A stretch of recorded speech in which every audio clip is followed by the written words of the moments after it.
No Alesp em Pauta de hoje, vamos falar com especialistas sobre comunicação e tecnologia. Até que ponto uma impacta na outra? Eu recebo aqui nos nossos estúdios José Antônio Ramalho, especialista em tecnologia e comunicação. Seja bem-vindo. Obrigado pelo convite e por poder compartilhar essas informações com todos. Obrigada. Também aqui com a gente, Jefferson Dadário, professor coordenador do MBA de Gestão e Tecnologia em Segurança da Informação. Seja bem-vindo. Obrigado, uma honra estar aqui e poder contribuir. Aí eu quero saber dos dois. Dá para desvincular hoje em dia comunicação de tecnologia? Amália. Absolutamente não, né? A tecnologia é uma ferramenta da comunicação e a comunicação é uma forma de se usar a tecnologia. Então elas estão intrinsecamente ligadas e precisam ser usadas na melhor opção que elas oferecem para a gente. É isso aí, a tecnologia é uma forma, né, da comunicação e nesse momento nós estamos mudando da tecnologia da informação e comunicação para transformação digital, essa tecnologia interativa. Então a comunicação agora tem várias facetas usando as novas tecnologias e os novos meios disponíveis. A gente falando em novas tecnologias, por exemplo, a inteligência artificial, aí também entra na comunicação? Com certeza, a inteligência artificial é mais uma ferramenta para a comunicação, não só para a comunicação, mas outras áreas do conhecimento, mas ela certamente vai melhorar a comunicação quando bem utilizada. Em que aspecto, por exemplo?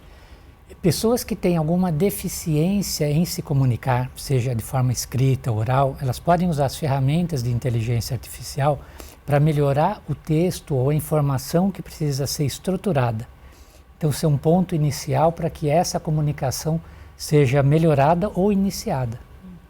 Aí, quando a gente vê essa questão da inteligência artificial, tem também a questão da segurança. Fala um pouquinho disso pra gente, porque dá um certo medo. A gente já assistiu muito filme por aí. A gestão da segurança, a segurança da informação, ela é algo extremamente importante e, vamos dizer assim, nos últimos 20 anos faz parte da gestão empresarial moderna. E querendo ou não, é um assunto, né, que nós precisamos discutir. A segurança precisa ser levada para dentro de casa, né? As mães, as famílias têm que discutir isso. A gente não pode mais negligenciar. Hoje a pessoa tem algum tipo de tecnologia que ela interage com ela, com os amigos, com o ambiente, seja um smartphone, um relógio, um computador normal, na sala de aula, enfim. Então você tem todo um ecossistema que deveria ser usado, claro, para a educação, para o desenvolvimento. A tecnologia potencializa tudo, o que é bom, mas também o que é ruim. E é claro que a gente precisa ter essa educação, isso precisa ser ensinado. Assim como um pai ensina para a criança, tranca a porta, não fala com estranho, né? Põe um casaquinho porque acho que vai esfriar. A gente tem agora uma geração nova de pais, de mães que já nasce todo mundo dentro da tecnologia, né?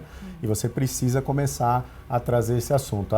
A segurança ela não é algo assim que a gente tem que fugir dela, né? Mas incluir as pessoas, discutir isso e começar a educar inclusive jovens. Se hoje um pai, né, uma mãe decide dar um smartphone para uma criança de 10, 11 anos, não vou nem discutir qual é a melhor idade, porque aí tem psicólogos e muitos outros especialistas melhores do que eu para falar sobre isso.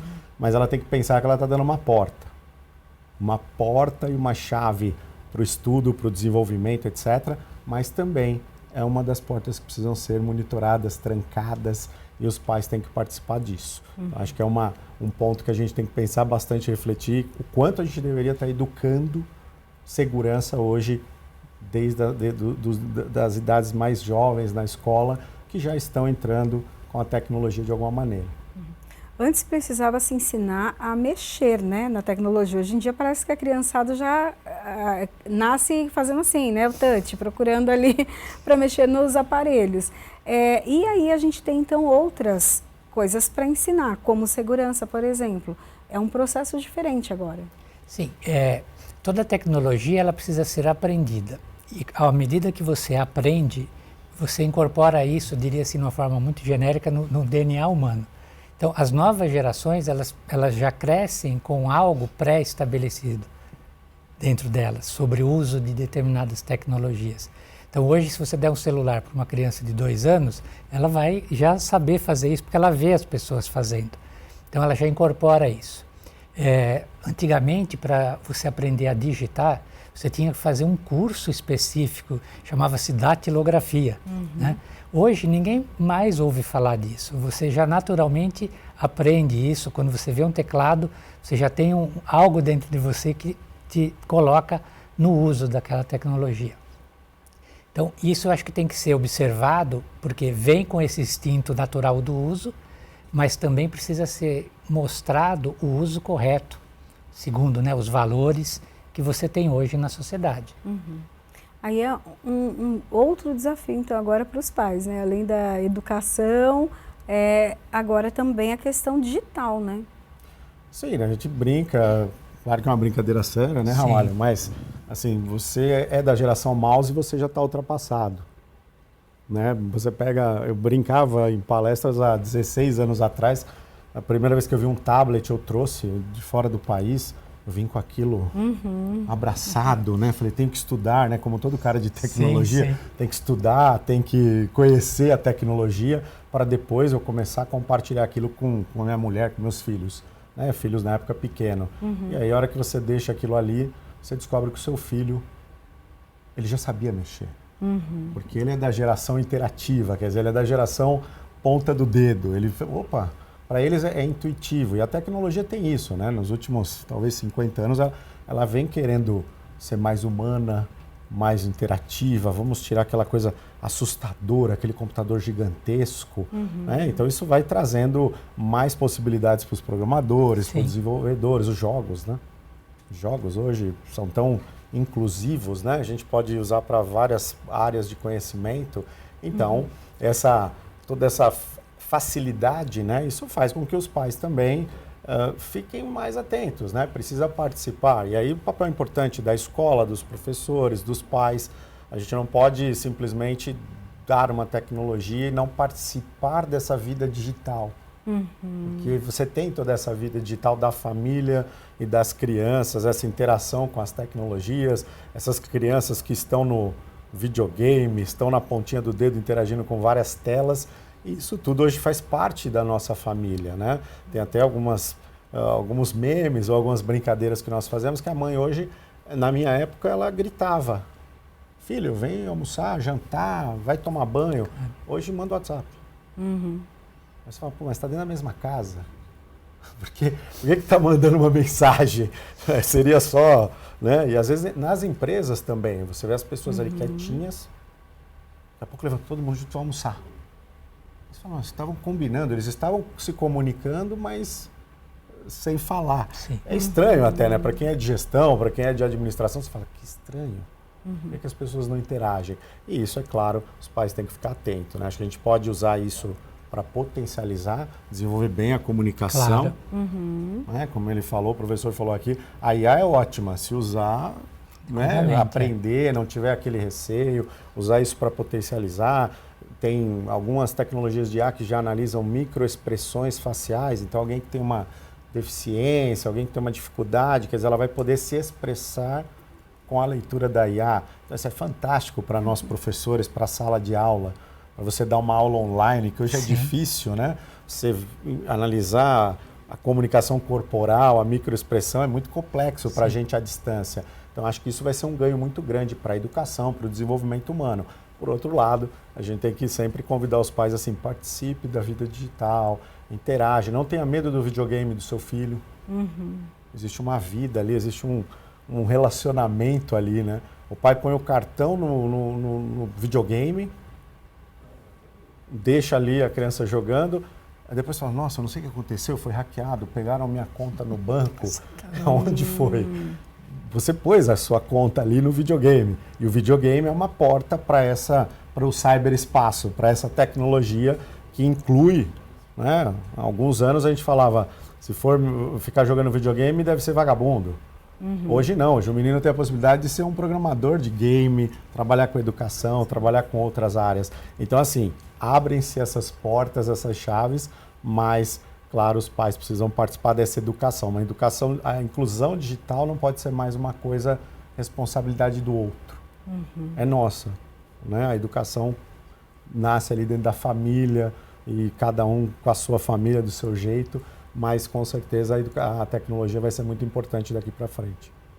Daí, até o Jefferson trouxe alguns exemplos para a gente do uso da tecnologia que, de certa maneira, deixam as pessoas mais isoladas. Porque elas estão ali no jogo, ok, com outras pessoas, mas estão quietinhas ou estão no celular, quietas, ao mesmo tempo comunicando com outras pessoas.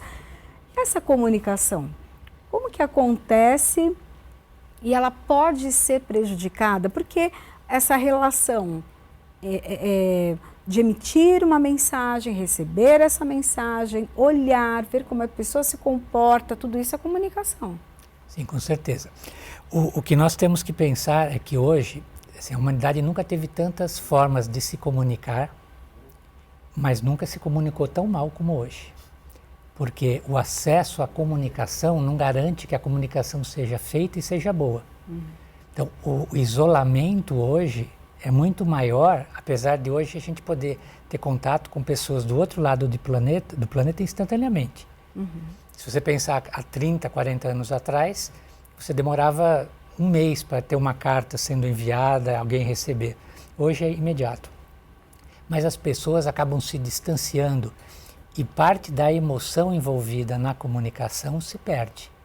Existe menos interação emocional entre as pessoas.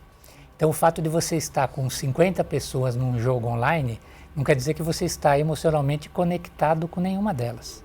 E possivelmente aquelas 50 pessoas não vão existir na sua vida a não ser naquele ambiente. Mas a gente tem que lembrar que nós somos humanos, né? Ainda tem uma coisa que chama toque, chama olhar. E isso a tecnologia, como o Jefferson disse, acaba inibindo. Você dá aula hoje, né, numa videoconferência, numa videoaula, você não tem a percepção detalhada de como os alunos estão recebendo. Se você está numa sala de aula, é mais fácil perceber a linguagem não verbal. Né? Porque existe todo um mundo de comunicação sem que você precise dizer uma palavra. Então, a tecnologia, ela afasta, mas se utilizada com um foco específico, ela ajuda isso. Então, a gente tem que ter um balanço sobre isso. E a diferença entre gerações, ela se torna mais forte ultimamente, porque esse distanciamento físico, né, da família, né? São os filhos no quarto, né, nos jogos, nas redes sociais, e os pais em outro ambiente da sala. Quando eles se juntam, né, naquele momento mágico que você falou, todo mundo está na mesa, porque mandaram o WhatsApp, olha, é hora de jantar, não quer dizer que a família esteja unida. Que a maior parte de quem está ali na mesa está com o celular em cima da mesa. Então, existem algumas práticas da união familiar que tem que ser preservada. A tecnologia não pode fazer parte de 100% dos minutos da sua vida. Né? A gente tem que saber ter um corte. E isso eu confesso que é um grande desafio para os pais. Porque a geração dos pais que tem filhos com menos de 20 anos já cresceu praticamente digitais. Então, para eles já receberam um pouco menos de impacto da união familiar que existia antigamente. Mas, no fundo, a gente precisa resgatar isso com o uso da tecnologia. Sua opinião a respeito disso, Jefferson? Não, isso é fantástico. Eu estava até recordando aqui com a explicação do professor Ramalho aqui. Assim, eu sou aluno de escola técnica estadual e descobri a tecnologia. Eu falei, eu preciso olhar para o futuro. E me chamava a atenção a tecnologia e tive o primeiro contato ali na escola. E aquele negócio, eu aprendi com grandes professores, porque eu falo, aí o professor, né, aquela parte da educação além da sua família. O pai fala, ó, tem hora de estudar, tem hora de dormir, tem hora de brincar, né, você tem que fazer o dever de casa, isso é muito importante, né? E o professor, vamos para o laboratório para estudar tecnologia. Mas também muitos desses professores falavam, olha, vocês têm que desconectar, vocês têm que jogar um futebol, vocês têm que praticar um esporte, vocês têm que ler livros. Eles nos incentivavam, claro, todos os estudantes de tecnologia, o que nós queríamos fazer? Ficar fuçando na tecnologia, ficar ali se desenvolvendo, né? A gente queria descobrir aquele universo sensacional que é, né? Estávamos até ali conversando um pouco sobre isso agora há pouco, tentando explicar o que era disquete para um colega nosso ali que não sabe o que é isso. Né? Eu também ouvi falar. Mas, na arqueologia. Na arqueologia isso existe. Está no museu. Mas isso é muito romântico, é muito gostoso, né? E a gente foi maturando esse tempo, foi aprendendo, foi trazendo a tecnologia para dentro de casa. Eu contei para eles uma história que meu primeiro computador eu comprei, trouxe de ônibus por São Paulo, levei lá para a periferia onde eu nasci e cresci, pus na sala, né? Aquela coisa de explicar para a mãe, para o pai, isso é um computador. Né? E você incluir ali a sua família, que era o que eu estava aprendendo na escola, e incluindo ali minha família nesse mundo da tecnologia, que acabou sendo a minha profissão, a profissão do meu irmão, né? A gente acabou trazendo isso para dentro de casa. Então é muito importante, né? Veja o papel da família de falar, tudo bem, você arrumou um computador, mas você não vai ficar 24 horas ali. Você tem que sentar numa mesa, o jantar, interagir, trocar uma ideia, falar sobre outras coisas também. Tem o esporte, que eu também fui atleta, então tinha o esporte ali que também não tem como, né? Hoje a gente vê o pessoal com o smartphone que quer jogar futebol e ficar ao mesmo tempo no celular. Não dá. É meio difícil, né? Não dá para ser goleiro e ficar olhando para o celular que você vai tomar gol.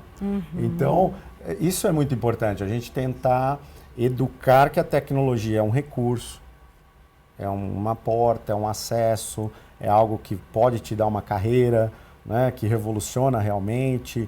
Como o professor falou, a linguagem, né? Nós estamos desafiados, né? Hoje as pessoas se comunicam com 3 imagens. Aí você fala emojis, né? Até eu entender emoji levou alguns anos, né? Eu entendi os emojis ali. E isso é muito legal, é muito interessante, mas vai precisar equilibrar, né? Essa coisa do... A gente até em outros fóruns discute, né? A IA vai substituir o ser humano? Acho que em grande parte. Até muito disso positivo. Mas a emoção... Né? Isso que nós estamos sentindo aqui, olho no olho, essa interação, essa conexão, ela é mais difícil e nós perdemos, né? Como professores também perde um pouco nessa transmissão online, etc. Então acho que a gente vai ter que achar um meio termo para usar bastante a tecnologia, a educação, né? Os professores têm também essa responsabilidade e o professor, eu uso em sala de aula ou não uso? Acho que ele tem que pensar no programa de aula dele, vai usar um recurso de multimídia, de imagem, som, de interação, sim, é positivo, mas com doses homeopáticas e ter aquele momento de sentar para ler um livro, sentar para brincar, sentar para fazer um joguinho, sentar para discutir um assunto, né, que é algo que precisa ser feito para nós termos esse contato aqui, que isso é muito rico, né? Sim, muito. Quem passou pelo lockdown sabe como a gente tinha saudade disso. De estar aqui, junto, né? De estar próximo, de interagir. Então isso acaba gerando muita riqueza, né? E isso é muito positivo. Eu acho que a gente está com esse desafio hoje para a educação e para os tecnólogos, né? A gente delimitar até onde nós vamos e como a gente vai usar isso para o desenvolvimento humano. Até a gente falando da questão da escola e vamos também para o ambiente universitário. Na escola existem alguns estados que liberaram a utilização, por exemplo, de um celular dentro da escola. Outros estados já brecaram, não querem e proibiu então a utilização. Quais são os pontos positivos e negativos? Eu quero dos dois. Tá. Bem, como qualquer tecnologia, você pode usar para o bem ou para o mal, né? O celular ele pode salvar uma vida na hora que eu ligo para o 190, chamo a polícia porque está acontecendo algum problema, ou um presidiário pode dentro de um presídio estar tramando um crime fora dele. Então, o celular é o culpado? Não, ele é a ferramenta. Então, sob esse ponto de vista, dentro da sala de aula, o celular pode ser um aliado se usado adequadamente, ou pode ser um fator de distração, que aí é o lado ruim dele. Então, se ele é permitido estar na sala de aula, mas não tem uma função associada com a aula, você corre um risco de ter um fator distrativo muito grande, né? É as mensagens trocadas entre os alunos, né? Enfim, não é mais aquela coisa de ficar cutucando e o professor vê que tem 2 conversando lá no fundão da sala, né? Hoje, isso pode ser feito no teclado debaixo da carteira ali. Mas se você usa o celular para que os alunos vejam uma animação, por exemplo, você vai explicar os átomos, então você pode deixar que os alunos no celular vejam um vídeo mostrando os átomos em movimento. Isso é incrível, né? Para quem não teve acesso a vídeos durante o período escolar, sabe que átomos eram 3 bolinhas que estavam ali e tal, mas era uma imagem que você tinha. Então esse uso adequado é importante. E hoje eu vejo em várias redes sociais, hoje se estabeleceu o uso de você rolar telas, né? Todo mundo que você olha aqui está rolando tela, mas necessariamente não está aprendendo nada ali, só está vendo mensagens, notícias passarem. Então existem algumas empresas que estão promovendo o seguinte: troque o rolar telas pelo microaprendizado. Então são algumas empresas que estão criando microcursos que você está rolando a tela, mas aprendendo algo. Então ela está usando esse vício, né, que existe do rolar telas em prol do aprendizado. Esse é um ponto que eu acho que tem que chegar a um consenso de como o celular tem que ser usado dentro da sala de aula. Permitir estar com o celular é mais arriscado do que não estar do ponto de vista didático e aprendizado. É isso, eu acredito que se nós de tecnologia, nós contribuímos para essa tecnologia que está aí hoje mais acessível, né, as telecomunicações, mas é como eu mencionei, o professor, né, o pai dentro de casa, a mãe, a família ali e o professor na sala de aula vão ter que escolher, né, e escolher o que é melhor com os seus programas de aula. Usar a tecnologia para imagem, 3D, vou falar uma aula de biologia, uma aula de química, uma aula de, né, falar sobre o corpo humano. É sensacional os recursos que nós temos hoje para o professor preparar a aula. Ele não precisa mais ficar brigando com o giz e a capacidade de desenho dele lá na lousa, né? Tinha alguns que desenhavam muito bem, outros nem tanto. Mas e você traz o livro ali na ponta do dedo, você traz a imagem, né? Você tem a realidade aumentada, você tem recursos que hoje, inclusive, estão bem mais acessíveis, sim, bem mais fáceis e acessíveis, até pensando numa questão custo, né? Porque você fala, esses professores estão falando aí, as escolas públicas vão gastar milhões para trazer tudo isso para salas de aula. Acho que não, acho que nós estamos num momento que essa tecnologia está mais acessível, você tem recursos, você propor isso para as escolas técnicas para que seja desenvolvido dentro das escolas técnicas muitos softwares para ajudar a educação em outras escolas que não são técnicas. Então você tem hoje muitos recursos que vão garantir uma atenção maior, prender a atenção, usar outros sensores que nós temos no corpo humano, né? Não vai usar só a audição e o que está vendo, você vai sentir cores e outras coisas.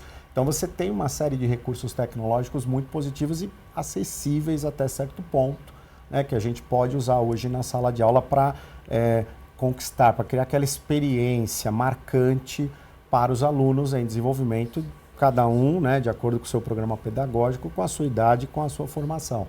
Então, cabe aí a gente usar isso da maneira mais interessante, mais adequada. Mas concordo totalmente com o Ramalho. Acho que a gente tem que, assim como aquele meu professor no colégio falava, olha, tem a hora do laboratório e tem a hora de praticar um esporte, tem a hora da leitura e um debate sobre um capítulo ou 2 de um livro. Né? Isso sempre existiu e é muito importante. Então, é importante a gente, em sala de aula, o professor disputar com a atenção do smartphone, nós vamos perder. Totalmente. Nós vamos perder.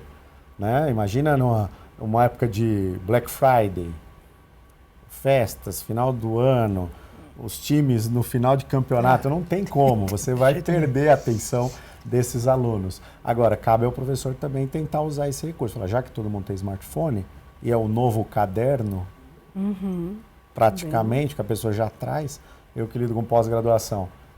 Não existe. Por que nós vamos ter nas escolas de pós-graduação computadores? O aluno adulto que vai para uma pós-graduação, ele já tem um laptop, um tablet, já é dele, ele já usa isso. Então você não precisa mais falar, traga o seu, porque já é dessa geração que hoje chegou nas pós-graduações. Até mesmo na graduação você já vê isso. Então você tem uma vantagem competitiva, uma redução de custo, né, em termos para a própria escola. Sim, claro. E o aluno tem um recurso que vai muito além de um caderno. Então cabe a gente poder como é que eu vou prender a atenção? Vou passar um vídeo, né? Acessem isso numa rede. A mesma rede social que ele acessa ali, a gente pode usar para uma aula, né? De geografia, de história, de ciências, de economia. Então, você usar aquele recurso que já está ali na mão deles e a escola não precisa nem ensinar muito como usar. Agora, tem que ter um limite. Eu acho que tem determinadas aulas, determinados conteúdos, vamos botar no modo avião, né? Vamos desligar aquele comportamento social digital. Estou aqui, eu vou desligar, vou pôr aqui, vou pôr no modo avião, num avião, numa sala de teatro, né? Num lugar onde você está vendo lá um show. Então, você acabar sendo educado com esse comportamento também digital, até cordial, né? Qual é a cordialidade? Até onde vai? Eu vou deixar tocando uma música para dar um susto aqui, enquanto nós estamos conversando. Não faça isso. Ou nós vamos botar num modo aqui que dá uma chamadinha, eu presto uma atenção, mas não impacta o que o Ramalho está falando, né? Às vezes é um aluno que está no meio de um raciocínio, de um debate, algo importante ali entre professor e aluno, toca um Iron Maiden. Eu adoro o Iron Maiden, mas não precisa tocar no meio daquele bate-papo. Então, acho que é esse tipo de orientação que os professores podem, devem fazer. Nós, né, com a nossa experiência, aquilo que funciona em casa, aquilo que não funciona, né, a gente pode orientar e trazer isso cada vez mais. Acho que isso é um ponto que eu incentivaria aos professores. Acho que tem muito professor também que, como muitos executivos, né, uma vez eu ouvi de uma professora, ela falou assim, mas eu mal sei usar meu smartphone. Como é que eu vou usar isso para minha aula? Eu falei, mas o seu sentimento, às vezes, é de muito executivo de empresa. Ele não é da geração também tecnologia, não é da geração smartphone. E ele recebe aquele computador da empresa, o carro blindado, o celular top de linha. Ele fala, eu mal sei operar aquilo. Então, veja bem, você está tendo um fenômeno interessante, né? O professor não sei usar os recursos. Você tem executivos nas empresas. O que a gente tem que ter é um pensamento, peraí, vamos ensinar os professores, vamos ensinar os executivos, vamos mostrar os recursos, né? Eu tive alunos com deficiência visual, que nós aceitamos ao longo dos cursos, né? Alguns alunos ali. E para quem coordena um curso é sempre um desafio. Você fala, pô, vou trazer uma pessoa deficiente visual, os professores vão reclamar, os colegas não vão querer no grupo, né? A escola está adaptada, sim ou não. E, na verdade, nós aprendemos muito com eles, porque eles mostram aqueles recursos de acessibilidade, aquelas coisas que nós, abençoadamente, não precisamos, mas que eles têm isso daqui. Quer dizer, hoje ele tem um recurso que o inclui, que o ajuda, não a enxergar, mas ajuda a entender o entorno, a receber educação usando outros recursos, né? E isso é uma experiência sensacional. Tenho certeza que escolas que têm essa experiência, que abrem ou que são especializadas, elas veem que a tecnologia realmente inclui, ajuda nesse sentido. Então, se nós podemos usar isso, seria muito interessante para que a gente pudesse potencializar realmente as pessoas e a sociedade, né? Tendo uma coisa onde a tecnologia nos ajuda a conviver, a economizar recursos, que é cada vez mais difícil também no mundo, né? Os recursos de modo geral. Sim. A gente pode usar isso a nosso favor. Bom, nós vamos fazer um rápido intervalo, daqui a pouquinho a gente volta para continuar esse assunto. Tecnologia, comunicação e a utilização de tudo isso na escola. Daqui a pouquinho a gente volta.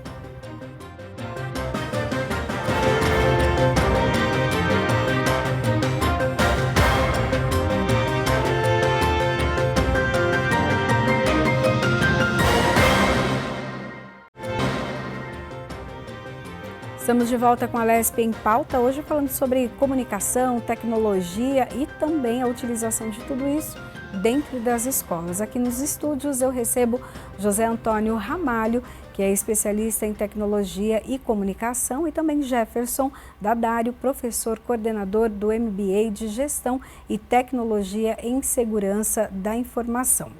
Bom, nós hoje temos aqui praticamente um mundo na palma das mãos. Tudo que a gente tiver como dúvida, a gente pode perguntar. Nós conseguimos atravessar oceanos, frequentar lugares que não conseguiríamos muitas vezes, né, sem um bom planejamento financeiro. Mas o que vem para a nossa mão é profundo ou é superficial, Amado? Eu repito, né, que disse assim, a humanidade nunca teve tanto acesso à informação, mas também nunca teve um nível de superficialidade do conhecimento. Eu confesso que em 1995, quando a internet aqui no Brasil se tornou popular e acessível para a população, eu falei, nossa, imagine, a humanidade foi até a Lua sem ter internet, né? Enfim. E agora imagina o número de pessoas que vão poder ter acesso a um mundo de informações que não eram disponíveis. Eu acho que a humanidade vai evoluir muito rapidamente. Eu não podia estar mais errado na minha previsão. Porque a quantidade de informações que nós recebemos hoje, ela supera muito a nossa capacidade de processar. E principalmente nos impõe a necessidade de escolhas, de fazer uma seleção do que é importante ou não. Isso nos leva à distração. Eu tenho que decidir aqui entre 1000 posts que passam aqui na minha tela para entender qual que pode ser interessante para mim. Então, isso faz com que o tempo que eu dedique à leitura daquele post que eu achei interessante seja diminuto. E com isso, eu não vou ler uma matéria inteira. Eu vou ler o título e alguns parágrafos, porque eu tenho que continuamente estar lendo outras coisas. Então, isso causa uma superficialização do conhecimento, na minha opinião. E as telas também, elas causam um impacto negativo, que é na leitura profunda. Falar, vamos digitalizar o livro é digital, tem o mesmo conteúdo do que o livro impresso. Tem vários estudos que são a favor disso, outros não são a favor disso, acham que o livro impresso tem um poder de retenção maior. Enfim, isso está ainda em estudos, né? Não existe uma coisa fixa, determinada. Mas, quando você faz uma leitura profunda, sem distração, e o livro impresso permite isso de uma forma tranquila, ao contrário de um tablet, ou você está lendo no meio digital, você se aprofunda mais. Você tem mais tempo de refletir sobre o que está lendo, processar o que está sendo absorvido. E para o pensamento crítico, esse tempo de reflexão é importantíssimo. Para você formular, né, você vai criar um projeto, você vai ter que fazer uma apresentação de um trabalho, enfim, você vai ter que expor uma ideia. Quando você escreve, usa a mecânica do escrever manualmente para elaborar o pensamento, você está na sua velocidade. Quando você está digitando, você está numa velocidade maior do que a sua capacidade de externar o que você está pensando. Então, isso causa, efetivamente, um distúrbio aí na cognição, no processo de pensamento crítico. Então, eu acho que tem que haver uma preocupação na manutenção de algumas práticas, né, milenares, né, como o escrever à mão, o ler no papel, não como uma forma de retrocesso, mas respeitando aspectos biológicos, né? Porque, acima de tudo, a gente tem que entender essa máquina que somos nós, né? Um piloto de corridas, ele entende a máquina, que é o carro, como ninguém. Ele entende da mecânica, do motor, da mecânica física, né? Do aceleração, tangência, gravidade, porque ele sabe que ele pode entrar mais rápido, frear antes. Tudo isso é mecânica física. E o nosso corpo é a mesma coisa. Nós temos, quanto melhor a gente conhecer o nosso mecanismo de funcionamento, isso mais nos ajuda a nos comunicar melhor. Até, Jefferson, a questão da segurança, quando você tem informações em grande quantidade, rápidas, e daí a gente não tem esse tempo, né, de pensar, refletir, fake news, nesse momento ganha força, né? Não só fake news, né? Eu acho que você tem esse volume essa orgia de dados e informações que nós temos por meio das redes sociais que estão aqui, né, disputando a nossa atenção. A gente brinca, lembra que eu trabalhei muito no centro de São Paulo, e tinha aquele cara que parava na calçada, botava uma mesinha lá e ficava fazendo assim com os copinhos para esconder a bolinha, né? Que hoje os criminosos, os grupos hackers organizados, é um negócio trilionário. As pessoas têm que entender que o crime hoje digital, ele não é aquela coisa romântica de um menininho que vai pegar o computador de casa e vai hackear. É um negócio organizado e hoje você tem verdadeiras indústrias do crime digital pensando, enquanto nós estamos aqui, estão pensando em novos golpes. E é claro que quase todas as pessoas têm pelo menos um dispositivo e-mail conectado consigo. Há alguns anos atrás era um dispositivo. Hoje nós geralmente temos um relógio, um smartphone, às vezes tem um tablet. Muitas pessoas jovens você vai ver o cara tem um tablet, um smartphone. Então você tem tudo isso recebendo essa orgia de dados e informações o tempo todo. Então imagina a possibilidade para os criminosos. Então assim, a fake news é uma das coisas que vai acontecer. Porque vão tentar enganar, você discernir sobre o que é verdade, o que não é verdade é mais difícil. Com a IA, mais difícil ainda. Porque já existem casos da IA pegar a sua voz. Casos com empresas. E a pessoa autorizou um pagamento milionário, mas ela não autorizou. Foi alguém que clonou a voz dela e a IA fez aquilo. A imagem. Então você tem recursos tecnológicos. Por isso que é importante as pessoas conhecerem isso. Aprenderem isso desde cedo. Aprender a tecnologia. Aprender a segurança. Para que nós possamos enxergar as caravelas. Senão nosso cérebro não consegue ter parâmetro para enxergar, para discernir o que é uma caravela, o que não é uma caravela. Caravela seria Fazendo uma analogia, quando as caravelas chegaram e os índios não conseguiam enxergar, porque para eles aquilo não existe, ele não tinha parâmetro. Eu falei, não sei, o meu cérebro não consegue assimilar aquilo, eu nunca vi, eu não tenho esse parâmetro. A partir da hora que você condiciona e o cérebro aprende, você vai começando a discernir. E a gente tem que começar a educar as nossas crianças dentro de casa ou dentro das escolas a entender por que essa matéria não é verdadeira. A gente tem que incentivar esse pensamento crítico, que aí eu concordo com o Ramalho em partes, eu concordo com grande parte do que ele falou, mas eu acho que por outro lado, você também tem, olha, vamos parar e vamos analisar esta matéria. Vamos procurar a fonte. Aquele incentivo que às vezes se faz ao jornalista na formação dele. Vá buscar o fato. Vá buscar a verdade. Né? Que muitos são ensinados, provocados ali na escola de comunicação. Só vou, quando tiver o fato, a certeza, eu vou lá e vou colocar isso. Então, acho que nós, na educação, foi muito rápido essa aceleração. E com todo respeito, a Covid Transformation antecipou 10 anos, acelerou 10 anos. Então você está pulando fases. E essas fases vão ainda criar mais dificuldade em cima do que o Ramalho falou. Porque você não dá esse tempo de aprender. Vem uma coisa muito rápida, muito volume, as pessoas não têm paciência. E aquela disputa da ansiedade, aquela pressão maluca de eu tenho 18 anos, eu tenho que virar bilionário. Que é uma coisa surreal. Para a minha geração isso não faz sentido. Né? E talvez nas outras a gente fala, calma, a gente queria era sobreviver, arrumar um emprego. Né? Então a gente tem que, tanto dentro de casa quanto na escola, às vezes nós conversamos com alunos pós-graduandos de 30 e poucos anos, falam, eu sou um fracassado porque eu ainda não tenho um bom emprego, porque eu ainda não comprei. Calma, você tem 30 anos. Sinta-se feliz, você já está numa pós-graduação, você já está, né, buscando algo melhor para você e para sua família, você tem conhecimento liberta, então usa isso, né? E você tem que às vezes fazer aquele papel de calma, né? Leia com mais atenção. O Ramalho falou uma coisa que eu falo muito para as pessoas, anota, escreve, porque nós professores sabemos, quando o cara escreve ele absorve mais.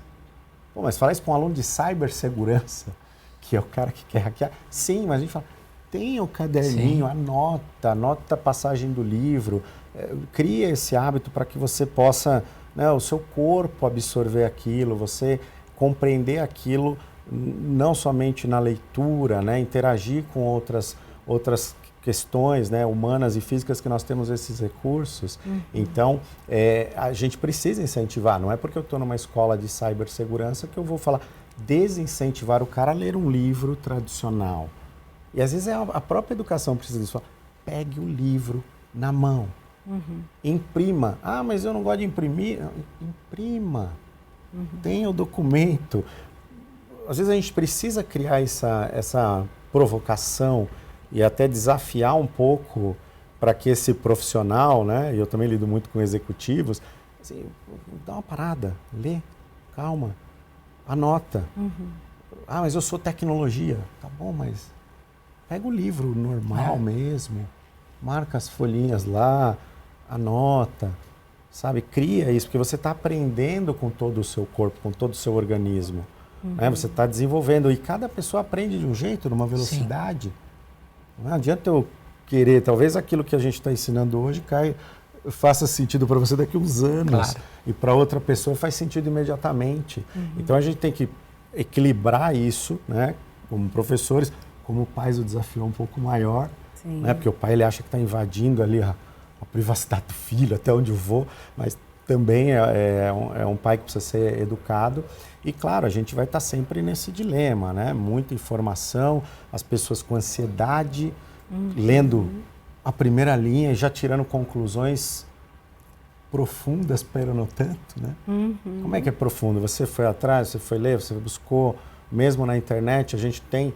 Onde você vai buscar isso? Onde você vai cientificamente validar isso? Né? Nós temos o mesmo acesso que nós temos às redes sociais com muita coisa, às vezes banal, nós temos acesso a pesquisa, a mestrados, a doutorados, a coisas muito ricas que estão a um clique de você.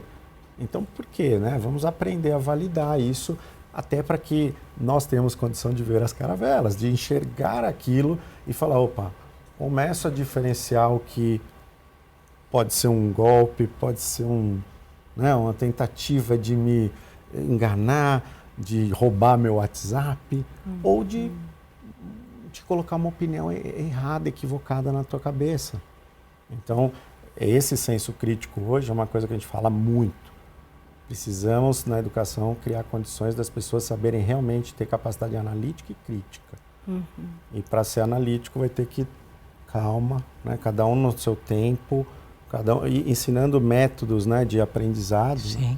Como estudar nessa era digital, como pesquisar. Então, acho que a gente tem um lado positivo disso, mas muitas coisas da velha e boa escola, da velha e boa educação, também são extremamente modernas hoje. E a gente vai ter que equilibrar isso aí. Isso mostra até a questão da necessidade do ser humano, né? Porque hoje em dia, qualquer palavra, qualquer coisa, eu estou em dúvida por que o sapato é preto. Eu jogo aqui e o computador já me responde por quê. E já me dá várias informações ali, é tudo muito rápido. Antes nós íamos, por exemplo, a uma biblioteca para saber o significado de uma palavra. Hoje a gente tem na palma da mão. E o ser humano, então, vem também para dar essa humanidade do calma, que afinal de contas tudo tem um tempo, um ciclo. E eles estão muito acelerados também, né? As crianças e os adolescentes estão bem acelerados, né? Eu diria assim, nós somos muito crédulos. Nós naturalmente tendemos a confiar no que nos falam. Quando é um círculo pequeno, você tem essa percepção da credibilidade. Mas quando você recebe informações de quem você não conhece, pela internet, você tende a manter a mesma credulidade que você tem para quem você efetivamente conhece. E aí que eu acho que começam os grandes problemas. Eu escrevi no final da década de 2010 um livro que se chamava Amar.com, que mostrava como era o mundo dos relacionamentos, os primeiros sites de namoro e tal. E uma das principais armadilhas e problemas é que as pessoas construíam uma falsa relação de intimidade pela internet. Então, elas se sentiam em um mês conhecendo aquela pessoa como se tivesse conhecido a vida inteira. Porque tudo que se vendia ali era credível. Né?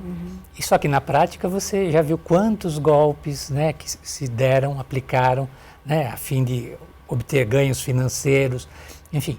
Então, essa parte da credibilidade é o pensamento crítico que nos liberta dela, nos põe o pé na realidade. E com isso, algumas práticas têm que ser mantidas. Eu casualmente, você falou acesso a pesquisas. Eu estou fazendo um estudo sobre a influência das redes sociais no impacto cognitivo sobre os jovens, né? Isso é uma pesquisa minha, que vai levar algum tempo ainda. E eu tive acesso a um estudo, tem 300 páginas na internet, com dezenas de links para outros estudos, né, conectados. Eu tomei a decisão, eu imprimi esse estudo, 300 páginas, encadernado, eu vou ler com calma, aqueles links que me chamarem a atenção efetivamente, eu vou fazer a consulta. Isso vai permitir para mim que eu selecione efetivamente as informações pertinentes e me aprofunde naquelas que vão me ajudar. Senão eu passo, né, clico no link, leio uma página, clico no link, e isso vai tornar o meu estudo mais superficial. Então, eu estou usando essa técnica. Você fala, mas você está acostumado a ler no caderno, ler impresso. Não, não. É o corpo humano, a tua mente que vai exigir isso. É lógico que tem uma molecada que em 10 minutos consegue ler 30 páginas. Mas a leitura nessa velocidade não é natural. O poder de retenção que isso tem é muito menor, né? E o lado da socialização através da tecnologia traz um lado muito impactante, que é no sentido de sentimento de solidão. Eu vi um estudo da BBC, de Londres, né, da Inglaterra, sobre o impacto, né, da solidão em todas as gerações. E então pegaram a geração que está hoje com 15 anos até a geração que está com 80 anos. Qual é a geração mais solitária? Naturalmente a gente fala, os idosos, né, por já estarem... Não, a geração mais solitária é a de 16 a 24 anos. E a geração que está mais conectada. Qualquer pessoa hoje de 16 anos tem 1 zilhão de amigos e né, conexões na internet. Mas elas têm um sentimento de solidão muito grande, porque não existe o envolvimento emocional.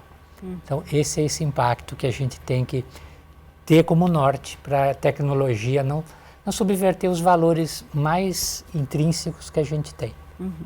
Jefferson, e daí é um bombardeio, né? Bombardeio de informação, os aparelhos cada vez com preço mais acessível. Hoje, dificilmente você encontra alguém que não tenha um celular, por exemplo, e um celular ligado, conectado à internet.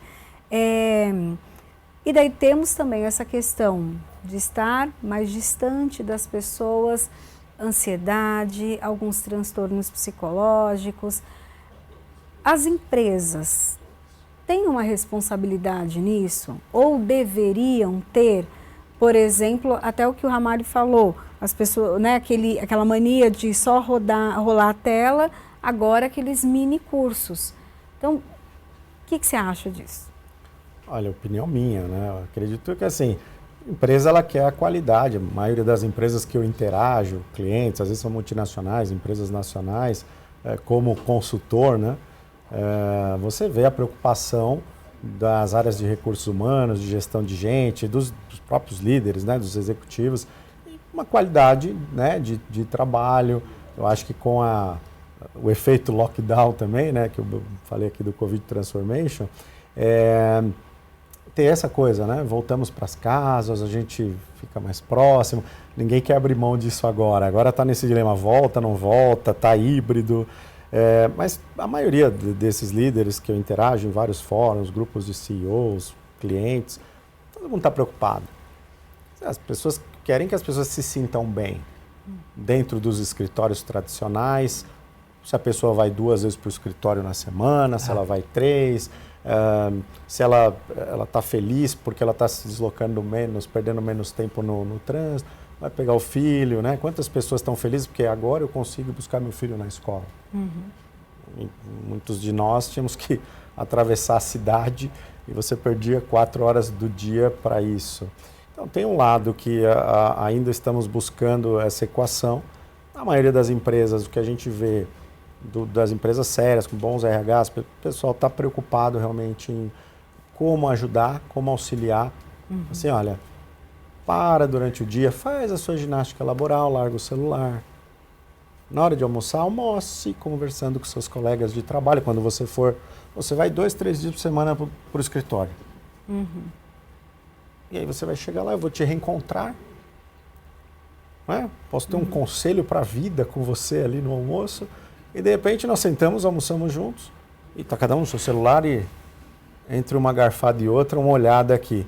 Quer dizer, as empresas, a maioria dos RHs, dos diretores de operações que a gente tem interagido, os CEOs, eles estão assim, olha pessoal, interajam. Quando vier para o escritório, tem essa comunhão aqui, tem essa... vai para o happy hour, interage com os colegas, aprende com os colegas, aquilo que é saudável, né, que nós fazemos há tanto tempo. Então, aproveitar esses momentos. As escolas também, muitas escolas estão híbridas ou estão 100% online, principalmente em pós, MBA. Então, pô, é um encontro por mês, é um encontro. Pô, então vamos deixar o celular de lado, vamos deixar os computadores ali, vamos interagir um pouco. Tem o momento do trabalho, mas tem o momento da gente ter essa interação humana que é muito rica, é muito importante. Então a maioria das empresas que eu tenho acompanhado, visto, elas estão nesse dilema de volta um pouco mais, mantém no híbrido, mantém online, algumas têm medo de perder um pouco dessa a cultura organizacional e se diluindo, né, e depreciando, mas estão incentivando, interajam, vamos marcar corrida, uma caminhada, vamos, né, o dia do pet, faz o crachá pro cachorrinho, lá pro gatinho, quer dizer, tentando trazer as pessoas e as famílias para dentro da empresa. Há 10 anos, pelo menos, nós falamos que o perímetro da segurança não é mais a parede do escritório. Ele é a ponta do dedo da pessoa onde ela estiver. Isso há 10 anos nós já falamos. E já formamos uma geração de profissionais de gestão de segurança e cibersegurança assim. Então, cabe também aos executivos de outras áreas. Pô, meu funcionário pode estar em qualquer lugar realmente, e ele pode interagir, trabalhar, produzir riqueza, de várias formas. Agora também tem que procurar trazer as pessoas para ter esse contato social, porque a empresa afinal é uma maneira da gente socializar, de nós talvez até nos relacionarmos, encontrar a paixão da vida, de você ter conselhos de mestres aqui, que às vezes você trabalha junto e vai aprendendo com a pessoa, quem não teve um mentor aí que durante um emprego, então você ainda precisa disso, né? É bonito ver isso, né? Ver o bastidor ali, com o pessoal interagindo, trocando essa ideia. Então, nós precisamos que isso aconteça, e a maioria das empresas que a gente tem visto, elas entendem o papel delas na sociedade e a responsabilidade no sentido não legal, mas a responsabilidade de vamos criar um clima organizacional verdadeiro. Não um carinho, desculpa te interromper, mas um clima organizacional, né, de tá todo mundo feliz, legal, na rede social da empresa, nos posts, mas as pessoas mal se conhecem, porque também o que aconteceu muito agora no pós-lockdown, né, muita gente que você nem conhece na empresa, você contratou, a pessoa conecta ali, você não tem essa proximidade, esse é um ponto bom, você contrata gente do país inteiro, do mundo inteiro, mas você não tem mais aquela proximidade da gente almoçar juntos, tomar uma cervejinha no final do dia. Então isso cria, né, um desafio também para as empresas. A maioria das empresas tem hoje, pelo menos, uma preocupação muito verdadeira e quer ajudar nessa equação que nós estamos discutindo aqui, que no fundo tudo é educação, tudo é uma nova forma da gente entender a sociedade e ver como a gente pode tirar proveito disso. E até em conversas com alguns especialistas, eles sempre falam, né, que a técnica ou toda a parte teórica ali é muito necessária, porém, aquele profissional que tem, é diferente quando ele tem uma comunicação, quando ele consegue lidar com as pessoas, com os problemas, a parte pessoal, humana mesmo, desenvolvida, né? Bom, a gente chegou no finalzinho do programa, esse programa passou voando, né? Tem muita coisa para falar sobre isso, que bacana. Quero agradecer então a participação de José Antônio Ramalho, né? Especialista em tecnologia e comunicação. Muito obrigada. Obrigado pelo convite, foi incrível poder compartilhar, aprender com o Jefferson aqui também. Enfim, trocar informações é algo que a gente tem que fazer a vida inteira num processo contínuo de aprendizagem. E você tem um livro quentinho, né, que sim. fala sobre isso, a comunicação. O Poder do Diálogo, a Arte da Comunicação Humana, que eu escrevi em função de todos esses problemas que a gente mencionou, que vários deles a gente cobre no livro, para poder assim facilitar a ferramenta mais poderosa que você tem na sua vida, que é a comunicação. Obrigada. Bom, também agradeço a participação aqui com a gente de Jefferson Dadário, que é professor e coordenador do MBA de Gestão e Tecnologia em Segurança da Informação. Muito obrigada. Agradeço, uma honra. Também obrigado, professor, por ter aprendido. Eu tenho uma regra na vida que é conhecer 6 pessoas novas por dia. Conhecer. E eu falo que eu sou abençoado, porque eu acabo tendo essas oportunidades da gente conhecer. E eu até conversei bastante com o Ramalho ali. Eu falei, de tecnologia, né, com uma história muito sólida, uma carreira muito sólida em tecnologia, e foi para comunicação e escrever livros. E a gente fala muito hoje para o profissional de tecnologia. Você tem uma vantagem competitiva, mas você precisa aprender a se comunicar.